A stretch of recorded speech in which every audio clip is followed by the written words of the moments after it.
నమస్తే. ఇన్నాళ్ళు నన్ను సపోర్ట్ చేస్తూ, ఎంకరేజ్ చేస్తూ మీ ప్రేమను నాకు అందిస్తున్న ప్రతి ఒక్కరికి కృతజ్ఞతలు.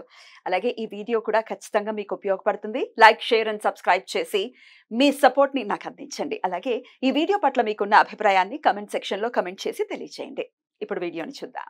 నమస్తే, వెల్కమ్ టు అవర్ ఛానల్. నేను కుప్పా పద్మిని. ప్రస్తుతంతో పాటు ప్రముఖ ఆధ్యాత్మికవేత్త, లలిత ఉపాసకులు, వాస్తు జ్యోతిష పండితులు, వాస్తు జ్యోతిష శిక్షణా నిపుణులు బ్రహ్మశ్రీ నానాజీ పట్నాయక్ గారు మనతో పాటు ఉన్నారు. మాట్లాడదాం. సార్ నమస్తే. సార్ శ్రీమాత్రే నమః. సార్, తల్లిదండ్రుల మాట పిల్లలు వినట్లేదు అనే కంప్లైంట్ సర్వసాధారణంగా వినిపిస్తూనే ఉంది. మరి ఎందుకని వినట్లేదు పిల్లలు? ఎక్కడ లోపం జరుగుతోంది? వాళ్ళని నిజంగా ఎక్కడికో కౌన్సిలింగ్ కి తీసుకెళ్ళటం, వాళ్ళు మాట వినేలా చేసుకోవటం అనేది దౌర్భాగ్యమే కదా. తల్లిదండ్రుల మాట వినకపోవడం ఏంటి? ఎప్పుడు విననటువంటి పరిస్థితి ఇది. మెల్లమెల్లగా లైఫ్ స్టైల్స్ లో ఎలా అయితే చేంజెస్ వచ్చేసాయో పిల్లల్లో కూడా అలానే చేంజెస్ వచ్చేసాయి. ఒకంత ఇప్పుడు తల్లిదండ్రుల మాటలు ఎవరైనా పిల్లలు వింటున్నారు అంటే ఆశ్చర్యంగా చూస్తున్నారు. అవునా? ఏమి దౌర్భాగ్యం సార్ ఇది. దీన్ని ఎలా అరికట్టాలి? దీని నుంచి ఎలా బయటపడాలి? చెప్తానమ్మా. ఫస్ట్ ఆఫ్ ఆల్ అసలు మనం ఎందుకు వినాలనుకుంటున్నాము అంటే, వాడు హీరో అవ్వాలని వినాలనుకుంటాం. అంటే సక్సెస్ అవ్వాలని. హీరో అంటే ఇట్ సెన్స్ సక్సెస్ అవ్వాలని. ఎప్పుడైనా మీ పిల్లలు హీరోలు అవ్వాలి, హీరోయిన్లు అవ్వాలంటే మీరు విలన్లుగా మారాలి తప్పదు. విలన్లుగా మారాలి తప్పదు. అంటే అందరూ భయపడుతుంది ఈ విషయంలోనే. ఎలా అంటే చెప్తా చూడండి. చెప్పండి. మనకి ఏం చేస్తున్నారు ఇవాళ రేపు ఒకరు లేక ఇద్దరు ఉన్న గారాభంగా పెంచుతూ ఏమైనా గట్టిగా మాట్లాడితే మా పిల్లడి విషయంలో నేను విలన్ అయిపోతానేమో అని భయం. Correct sir. భయం ఖచ్చితంగా ఉంది సార్. విలన్ అయిపోతానని భయం. అవును సార్. కానీ మీరు విలన్ అవ్వాల్సిందే. అవ్వకపోతే వాడు హీరో అవ్వడు. మరి మనకు దూరం అవరా పిల్లలు? అదే భయం ఫస్ట్ తీసేసేయాలి మైండ్లో నుంచి. ఎందుకంటే అమ్మ చెప్తాను చూడండి, ఇప్పుడు మీరు విలన్ అవుతారేమో అని భయపడితే అసలు చెప్పేవాళ్ళు ఎవరు పిల్లలకి? ఎవరు చెప్తారు? తండ్రే. ఇక్కడ తల్లిదండ్రులే కఠినంగా లేకపోతే పిల్లలు ఎలా బాగుపడతారు? మీరు విలన్లు అవుతారని భయపడుతున్నారు. విలన్ కనుక మీరు అవ్వకపోతే వాళ్ళు హీరోలు అవ్వరంటా నేను. ఒక టీచరు ఒకప్పుడు గోడకుర్చీ వేయించేవాడు. గోడకుర్చీ వేయిస్తే నేను విలన్ అవుతాను అనుకుంటే పిల్లవాడు ఎప్పుడు చదువుతాడమ్మా? ఎప్పుడు భయపడతాడు ఇంకా టీచర్కి ఎప్పుడు భయపడతాడు? టీచరు చెప్పింది ఎప్పుడు రాసుకొని వస్తాడు? ఎప్పుడు చదువుకుంటాడు? ఎప్పుడు అభివృద్ధిలోకి వస్తాడు? కరెక్ట్. తల్లిదండ్రులు గనక అమ్మో ఇది నేను మాట్లాడితే నాకు దూరం అయిపోతాడేమో, నాతో ఎప్పుడు దగ్గరగా ఉండాలి, ఫ్రెండ్లీగా ఉండాలి, నాతో అన్నీ ఇది అవ్వాలి అని అనుకునే క్రమంలో దూరం చేసుకుంటున్నారు. ఏంటి అంటే నాకున్నది ఒకానొక కొడుకు లేదా ఇద్దరు, లేదా ఆడపిల్లలు కావచ్చు, మగ పిల్లలు కావచ్చు. అమ్మో వీళ్ళు అన్నది నేను కోరిక తీర్చకపోతే నన్ను విలన్గా చూస్తారేమో, చూస్తే భవిష్యత్తులో నాకు దూరం అవుతారేమో.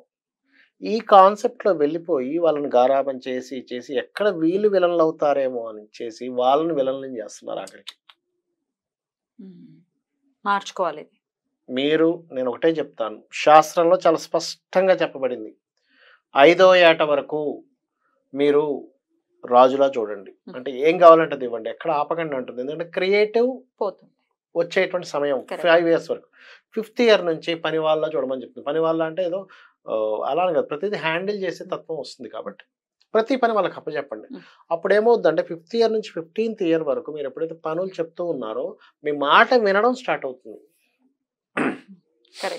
చాలా మంది కూడా చేసే మిస్టేక్ ఏంటంటే వాళ్ళు ఏదైనా అడిగారు వెంటనే కొనిచ్చేస్తారు. అసలు వాల్యూస్ తెలియవు పిల్లలకి. అలా కొనిస్తే వాళ్ళు అడగాలి, నాన్న నువ్వు నాకు ఇవ్వు ఇవ్వంటే అప్పుడు కొనివ్వాలి. అప్పుడు దాన్ని జాగ్రత్తగా చూసుకుంటాడు. టార్గెట్స్ పెట్టి కొనివ్వచ్చా సార్? ఇప్పుడు నువ్వు ఈ 10th class పరీక్షలు ఉన్నాయి, ఇన్ని మార్కులు తెచ్చుకో కొనిస్తాను, అలా కొనివ్వచ్చా? కొనివచ్చు, తప్పే. అలా టార్గెట్స్ పెట్టచ్చా? నువ్వు ఇది గెలుచుకుంటున్నావు అని చెప్పొచ్చు. అలా టార్గెట్స్ పెట్టచ్చు. నువ్వు ఇది గెలుచుకుంటున్నావు. ఇప్పుడు ఒక ఆటలో గెలుచుకోడా, ఇదేమిటి కప్పు కోసమే మీరు ఆడిస్తారంటే కప్పు చాలా ప్రెస్టీజియస్. ఇప్పుడు ఏదో సైకిల్ కావాలి అంటే నువ్వు తెచ్చుకో కొనిస్తా. ఊరికే ఎలా కొనిచ్చేయడం కాదు, ఒకటే. ఎందుకంటే ఊరికే ఇస్తూ ఉంటే ఏమవుతుందంటే, అంటే ఇక్కడ మొత్తం ఇతని లైఫ్ మీద పడుతున్నాం ఎఫెక్ట్. ఇది తండ్రి గాని తల్లి గాని మేము విలనం అయిపోతాము అనే భయంతో గనక గారాబం చేస్తే ఏమవుతుంది తెలుసా? ఇది ఇక్కడ చిన్నప్పటి నుంచి పెరిగే వరకు, జాబ్ చేసే వరకు ఎవరు ఏమనలేదు ఇతన్ని. వివాహం అయిన తర్వాత భార్య లేదా భర్త విషయంలో ఇదేంటి మా తల్లిదండ్రులు ఎప్పుడు నన్ను అనలేదు, వచ్చేస్తుంది. 100% ఇది ఒక రీజన్. తల్లిదండ్రులు గట్టిగా చెప్పకపోవడమే డివోర్స్కి కూడా రీజన్ అంటా నేను.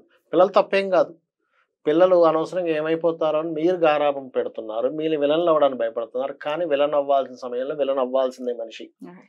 అవ్వకపోతే వాళ్ళు విలన్లు అవుతారు మీ మీ దృష్టిలో.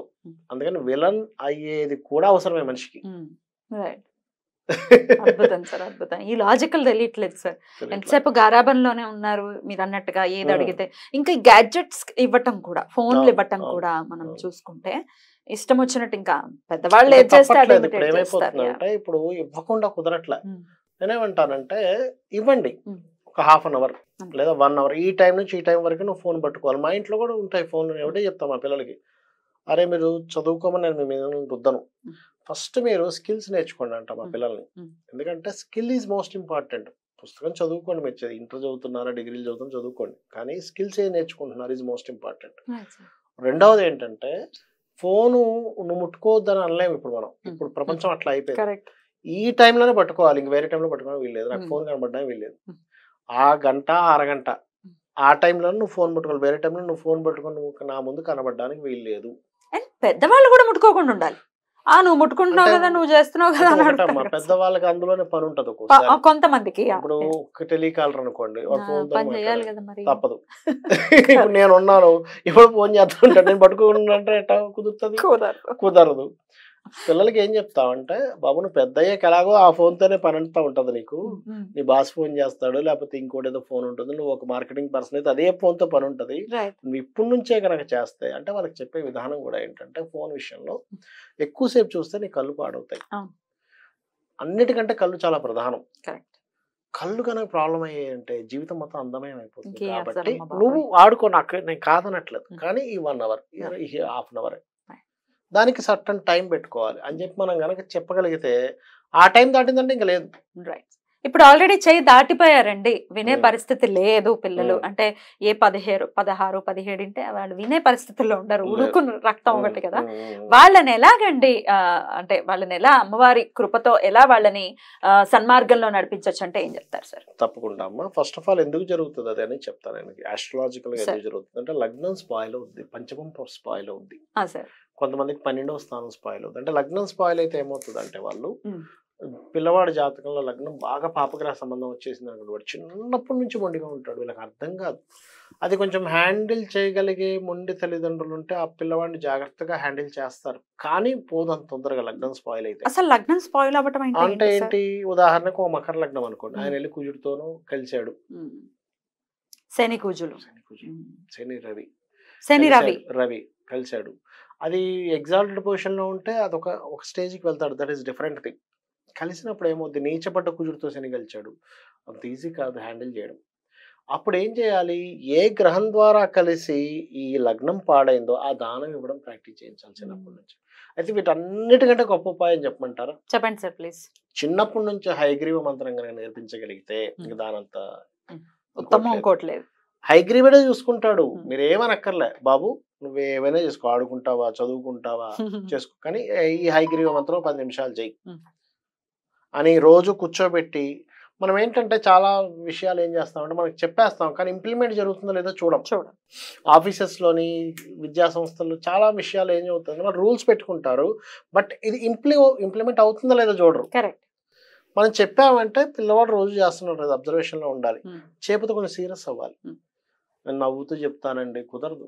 కొన్ని విషయాల్లో మీరు నవ్వుతూ మాట్లాడితే కుదరదు. ఎంత ఉంటుంది సార్ ఆ మంత్రం?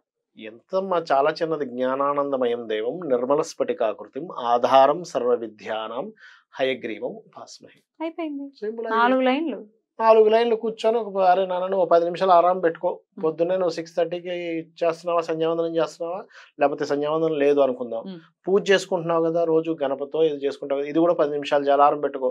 6:30 నుంచి 6:40 వరకు జ్ఞానానందమయం దేవం. అలాగా ఆ పిల్లవాడికి ఏమవుతుందంటే, ఆ మంత్రంలోనే ఉంది, జ్ఞానానందమయం దేవం నిర్మల స్ఫటికాకృతిం ఆధారం సర్వ విద్యానాం హయగ్రీవం ఉపాస్మహే.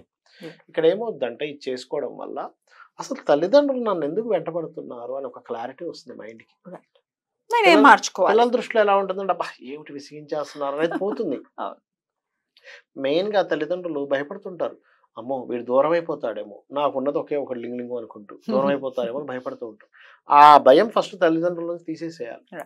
సో ఈ మంత్రాన్ని చేయించుకోవాలి. అలాగే మీరు ఒక వాస్తు పండితులు కాబట్టి పిల్లల మాట వినడం కోసం వాస్తు దోషాలు ఏం జరుగుతున్నాయి, ఏది సరి చేసుకోవాలి సార్? వాస్తు దోషాలు సర్వసాధారణంగా ఏం జరుగుతాయంటే వీళ్ళు చదివే ప్రదేశాలు సరిగ్గా ఉండవు కొన్నిసార్లు. వీళ్ళు ఏ డిప్రెషన్ జోన్స్ లోనో వేస్టేజ్ జోన్స్ లోనో పడుకోబెడతారు తెలియక. దాని వల్ల కూడా దోషం ఏర్పడుతుంది. చూపించుకోవాలి. సౌత్ వెస్ట్ లో వెళ్ళి వీళ్ళు పడుకోబెట్టినా, లేకపోతే వెస్ట్ నార్త్ వెస్ట్ లో పడుకోబెట్టినా depression and wastage zones waste అవుతూ ఉంటాయి. వీళ్ళ బుక్స్ వెస్ట్ సౌత్ వెస్ట్ లో పెట్టించాలి. సౌత్ వెస్ట్ కాకుండా వెస్ట్ సౌత్ వెస్ట్ లో పెట్టిస్తే మంచిది. సౌత్ వెస్ట్ దక్షిణ నైరుతి ఏమో వేస్టేజ్ జోన్, పడమర నైరుతి అంటారు దీన్ని. పడమర నైరుతిలో పెట్టించాలి. పడమర నైరుతిలో పెట్టించాలి. అది. ఇంకోటి ఏంటంటే కంపారిటివ్ అసలు చేయకూడదు. మళ్ళీ ఇక్కడ చాలా మంది చేసే మిస్టేక్ ఏంటంటే, చూడు పక్క అబ్బాయి, కంపారిటివ్ చేయకండి. అస్సలు కంపారిటివ్ చేయకండి. బాధ్యతగా ఎంత కష్టపడుతున్నారో తెలియజేయండి తల్లిదండ్రులు. వీలైతే కొంచెం పెద్ద అవుతున్న పిల్లలకి వీకెండ్స్ లో కూర అన్నం వండిపించండి. వాళ్ళతో సీరియస్ గా చెప్తున్నా. ఎందుకంటే తల్లి ఎంత కష్టపడుతుందో తెలుస్తుంది. వీలైతే ఫాదర్ అంటే ఏదైనా ఒక టార్గెట్ ఇచ్చిన ఇది అమ్ముకొని రావాలి, ఏదో సంథింగ్ ఒక వర్క్ అప్పచెప్పండి. అప్పుడు ఏమవుతుందంటే, అరే తండ్రి ఇంత కష్టపడుతున్నాడు, తల్లి ఇంత కష్టపడుతుందని పిల్లలకి గనక మనం తెలియజేయకపోతే వాళ్ళు లైఫ్ ఏదో రకంగా చూసుకుని ఉంటారమ్మా. అసలు వాల్యూస్ తెలియవు. మన తప్పంట. నేనేమంటానంటే పిల్లలు తప్పే కాదు, తల్లిదండ్రులదే తప్పంటాను పూర్తిగా. నువ్వు ఇవ్వడం ఎందుకు? కొన్ని కేసెస్ అయితే నేను చూస్తుంటాను కదా, తల్లిదండ్రులు, ఒక తల్లి అయితే నాకు చెప్పుకుంటుంది, ఏమంటే నేను ఉండేది ఒక్కటే తినడండి, అతని రూమ్ లో అతను పడుకుంటాడు, ఎప్పుడు లెగుస్తాడో తెలియదు, ఏ మధ్యాహ్నం లెగుస్తాడండి, జొమాటోలో ఒక ఆర్డర్ పెట్టుకుంటాడు, అది వస్తుంది, అదేదో జైల్లో ఇలా కింద నుంచి ఇచ్చినట్టుగా ఆ డోర్ కొంచెం పైకి లేసి ఉంటుందండి, ఆ జొమాటో ప్యాక్ లోపల పంపిస్తాం, లోపల తింటాడు, లోపలే స్నానం చేస్తాడు, లోపలే ఉంటాడు, ఎప్పుడు బయటకు వస్తాడో అర్థం కాదు, బయటకు వచ్చేటప్పుడు ఒక ఏలియన్ లాగా వెళ్ళిపోతాడు బయట అని చెప్పి చెప్పుకుంటుంది ఆ తల్లి. నాకు ఎంత బాధేసిందో. అలా వెళ్ళిపోతాడండి, ఏం మాట్లాడు, ఏమైనా మాట్లాడుతుంటే అదేదో ఆకాశం వైపు ఏదో చూస్తున్నట్టుగా అలా ఉంటాడండి. అంటే అవన్నీ ఎందుకు జరుగుతున్నాయి? బాధాకరం సార్ నిజంగా. ఇమాజిన్ చేస్తుంటే చిన్నప్పటి నుంచి నువ్వు కంట్రోల్ పెట్టకపోవడం వల్ల. అలాంటి వాళ్ళని కూడా మరి అంత జ్ఞానానందమైన దేవు బ్రహ్మాండంగా పనిచేస్తారు. అసలే మరి మాట వినకపోతే వాళ్ళ చేత ఎలా చదివించారు సార్? ఇంకా ఆ పరిస్థితుల్లో ఉన్నవాళ్ళు చేయి దారిపోయింది. ఇంకా అప్పుడు ఇంకా మీరు అన్నట్టుగా కౌన్సిలింగ్ సెంటర్లు ఆస్ట్రాలజికల్ హెల్ప్ తీసుకోవడం. అందుకే మన దీంట్లో భగవద్గీత ఉండేది, చిన్నప్పటి నుంచి నేర్పించమని చెప్పడమే. కొన్ని విషయాల్లో మీరు గనక కఠినంగా ఉండకపోతే మీరే బాధపడతారు. ఇప్పుడు తల్లులు అంటే ఇప్పుడు నాలాగా ఇప్పుడు 3-4 ఏళ్ల పిల్లలు ఉన్న వాళ్ళైనా మొదలు పెట్టాలి, ఉండాలి. తర్వాత బాధపడే ప్రయోజనం ఎలా ఉంటుందంటే అమ్మా, ఇప్పుడు మీరు కఠినంగా లేకపోతే ఏమవుతుందంటే, రేపొద్దున వాళ్ళు పాడైపోయాక నువ్వు నాకు అప్పుడు గట్టిగా చెప్పాల్సింది కదా అంటారు. ఇంకొక చిన్న కేసు చెప్తాను. చెప్పండి సార్. ఒక అమ్మాయి 18 ఏళ్లకే వివాహం చేసేసుకుంది, లవ్ మ్యారేజ్ అని వెళ్ళిపోయింది. వీళ్ళు కూడా ఏం చేశారు, ఇంకా కొంచెం చెప్పారు, ఈ గారాబంతం సరే చేసుకోబోనికి ఇష్టం వదిలేశారు. ఒక 4-5 ఏళ్ళు దాటిన తర్వాత ఆవిడ కొంచెం మెచ్యూరిటీ వచ్చింది. అరే నేను ఇట్టంటం చేసుకున్నాను ఏంటి అని నేను ఇంటికి వచ్చి, మీరు నాకు అప్పుడు గట్టిగా చెప్పాలి కదా అంటుందట. రివర్స్. అరే ఎలా చెప్తామే, ఉన్నదాని ఒక్క కూతురివి అంటే, అరే చెప్పొచ్చు కదా, గట్టిగా ఎందుకు చెప్పలేదు అంటుందట. ఇప్పుడు ఇంటికి చెడ్డ రావాళ్ళలాగే అవుతుంది సార్ వీళ్ళ పరిస్థితి నిజంగా. అంటే మెచ్యూరిటీ ఉండదు. 18 ఏళ్ల వయసులో అంత మెచ్యూరిటీ ఉండదు. కొంతమందికి ఉండొచ్చు కానీ ఉండదు. లవ్ మ్యారేజ్ చేసుకున్న తర్వాత ప్రాబ్లం వస్తుంది. అట్లా ఏంటంటే చిన్నప్పటి నుంచి మనం బ్రాటప్ లో మనం జాగ్రత్త ఖచ్చితంగా అవ్వాల్సిందే.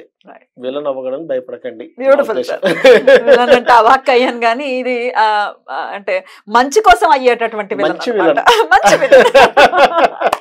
చాలా బాగా తెలియజేశారు sir. Thank you so very much. నమస్తే. శ్రీమాత్రే నమః.